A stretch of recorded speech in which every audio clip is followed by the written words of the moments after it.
All right, back at it here on the Wagyu. Got our compressor mounted.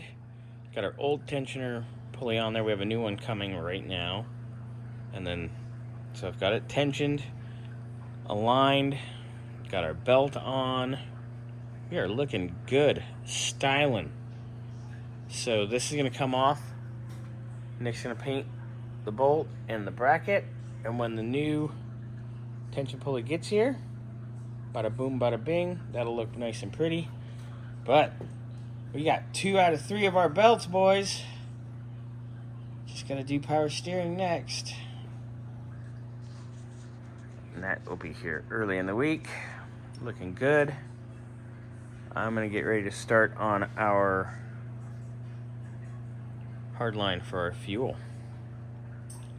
Loving it. Loving it. Getting it dressed.